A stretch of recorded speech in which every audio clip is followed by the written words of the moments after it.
የቀናውን እግዚአብሔርን መንገድ የሚያጣምም እንደዚህ አይነት ሰው እኔ በፍጹም አይቼ አላቅም። እስኪ አንድ ጊዜ ስሙት። እዚህ ኢትዮጵያ ውስጥ ብዙ ሰዎች ያመነ የተጠመቀ ይድናል ይላሉ አለ። እኛ አይደለንም ባይዘው ጌታችን ኢየሱስ ነው ያመነ የተጠመቀም ይድናል ያለው። አንድ ነገር ተናግሬ ንግግሬን እጀምራለሁ። አልዳንክም። ከመጠመቅ በፊት ማመን ይቀርማል አይደል? ስለዚህ አላመንክም። የተጠመቀው ዝም ብለህ ነው። ለምን? ማመን ምንድነው? በክርስቶስ ማመን። በክርስቶስ ማመን ማለት ምን ማለት ነው? ኢየሱስ ክርስቶስ ፍጹም ሰውና ፍጹም አምላክ እንደሆነ ማመን፣ የኢየሱስ ክርስቶስ ሞት ለኃጢአታችን ሙሉና በቂ ክፍያ እንደሆነ ማመን ነው። ሁለቱን ነገር ካላመንክ መጽደቅ አትችልም፣ መዳን አትችልም። ጥምቀት የሚለውን ርዕስ አምጥታችሁ ከኛ ጋር ከመከራከራችሁ በፊት ለምን እንዳላመናችሁ ላሳያችሁ። ኦርቶዶክስ ማለት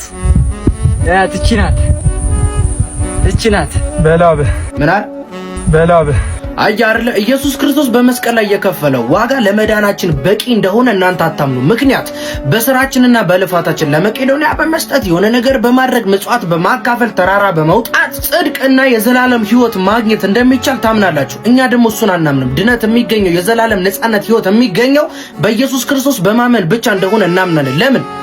ገላትያ መጽሐፍ ምዕራፍ 2 ቁጥር 16 ምንድነው የሚለው? አንብብ። ኤፌሶን ምዕራፍ 2 ቁጥር 8 ምንድነው የሚለው? አንብብ። ማንም እንዳይመካ ከስራው አይደለም። በደንብ አድርጌ ነው መናገራችሁ። ተራራ ስትወጡ ስትወርዱ ትውላላችሁ፣ እግራችሁን ይደክማችኋል፣ እግራችሁ ቅርጽ ያወጣል። ይኸውላችሁ ብራችሁን ትሰጣላችሁ፣ ሲኦል የሚገባ መልካም ሰው ትሆናላችሁ እንጂ አድኑ። የዳነ ሰው የሚያደርገውን መልካም ስራና ለመዳን የምናደርገውን ነገር መለየት አለብን። ይኸውላችሁ በመልካም ስራችን መዳን ብንችል ኖሮ ኢየሱስ አይሞትልንም ነበር። ኃጢአት የማያውቀው እሱ ስለ ኃጢአታችን ሞቶ ነው ጽድቅ የሰጠን።